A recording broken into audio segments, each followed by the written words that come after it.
Bonjour à tous. Aujourd'hui, vous aviez une activité à faire sur les territoires ultramarins dans leur espace régional. Donc, nous allons, dans cette vidéo, procéder à la correction. Donc, dans les activités précédentes, vous avez déjà relevé les spécificités des territoires ultramarins, parmi lesquels on avait relevé l'éloignement, l'insularité et la faible intégration régionale. Vous avez donc compris l'intérêt pour la France de posséder des terres dans le monde.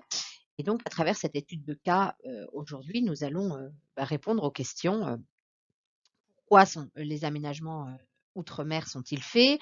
Quels sont leurs objectifs? Et puis surtout, sont-ils efficaces? Donc pour cela, vous aviez un certain nombre de documents, à votre disposition. Vous aviez tout d'abord, le document 1, d'accord? Qui, nous expliquait, heu, que la Guadeloupe était un port français dans les Caraïbes et on vous parlait donc d'un hub portuaire d'envergure au cœur de Caraïbes, pardon. Le hub, c'est donc un port dont la position stratégique permet de concentrer les flux, puis de les répartir et ainsi desservir les ports locaux, plus petits mais extrêmement nombreux. Idéalement situé, il est un passage obligé, un relais, un point d'interconnexion de lignes. Donc, par sa position entre l'Atlantique et la mer des Caraïbes, et grâce à des moyens financiers venus principalement de métropoles, la Guadeloupe est en mesure de capter les flux commerciaux et le trafic marchand pour être une véritable plaque tournante. Elle peut être en mesure de se développer et de contribuer au développement des pays de sa sphère régionale. D'accord. Donc ça va être un atout pour la région, des Caraïbes. Le document 2, lui, donc il était, constitué de 2 documents finalement, un texte et puis, une image. Donc, ces documents vous permettaient de voir quels étaient les besoins d'aménagement et les enjeux en Guyane. Tout d'abord, on voyait que la Guyane donc avait un littoral difficile à aménager, envasement, érosion, mais que l'essentiel des liens avec le monde et de la métropole, passait forcément par là. Donc il y avait un souci et qu'il fallait donc réussir à aménager cette région. L'intégration à l'échelle régionale passe entre autres par des infrastructures nouvelles qui sont donc à concevoir et les secteurs frontaliers avec le Brésil et le Suriname le long des fleuves sont de vraies régions informelles, transfrontalières, et donc la Guyane apparaît à ses voisins comme un espace de richesse. La forêt est l'une des 5 zones de haute biodiversité et doit être préservée. Le littoral lui-même compte de nombreux espaces protégés. Les populations qui sont en rapide croissance et qui réclament des logements, des équipements et des infrastructures sont également à prendre en compte. Les interactions entre écosystèmes et sociosystèmes sont donc au cœur des problématiques de l'aménagement de ce, de ce pont, d'accord, entre la Guyane et le Brésil. Donc ce pont se situe dans une zone de contact entre les 2, hein, Guyane et Brésil et plus précisément entre l'État d'Amapá au Brésil, l'un des plus petits et les moins peuplés de la fédération brésilienne et la forêt amazonienne. Le document 3, quant à lui, est une carte, d'accord, qui vous montre les territoires ultramarins dans l'espace, caribéen, donc il va nous permettre de mettre en perspective le hub guadeloupéen et le pont guyanais. Le document 4, quant à lui, donc qui nous parle de territoires attractifs, va insister sur les écarts de richesse et l'attractivité des territoires ultramarins français dans leur environnement régional, bien que cette intégration soit très peu active. Voilà ce qu'on pouvait dire sur les documents. Passons maintenant aux questions. Alors, première question, quelle place occupent les territoires français dans leur espace régionaux?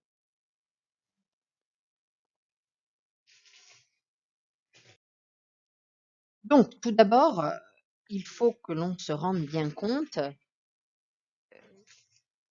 que les DROM, d'accord, ont donc un IDH très élevé par rapport à leurs voisins, puisqu'ils ont l'IDH français, donc ils font partie de ces pays dits développés. Il en va de même pour le PIB ou l'espérance de vie à la naissance, d'accord? Ce qui va donc expliquer finalement que, bien nos territoires sont extrêmement, heu, bien attractifs pour les territoires, voisins.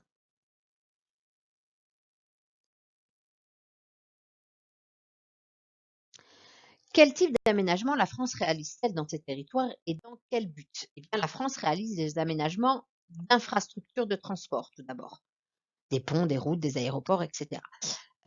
L'objectif, c'est de permettre, eh bien, la liaison, les échanges, commerciaux avec la métropole, mais également une meilleure circulation entre les îles d'un archipel ou tout simplement avec une autre île. L'aménagement guyanais, d'accord, va être symbolique, puisqu'il va nous permettre de tendre la main politiquement au Brésil et donc de faire, une alliance économique, franco-brésilienne.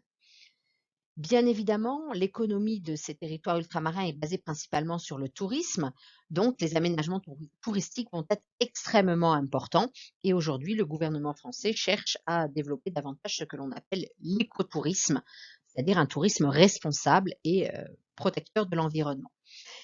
Et enfin, il va y avoir également, des aménagements dits plutôt sociaux, heu, notamment les aménagements de quartiers, pour lutter contre l'habitat insalubre illégal, qu'on appelle aussi des bidonvilles et qui vont avoir un enjeu politique et social extrêmement déterminant, notamment dans les, territoires ultramarins les plus pauvres, comme la Guyane ou, Mayotte. Les territoires ultramarins sont-ils bien intégrés dans leur espace régional et pourquoi? Alors, oui et non. D'accord? C'est assez partagé. Donc par leur histoire,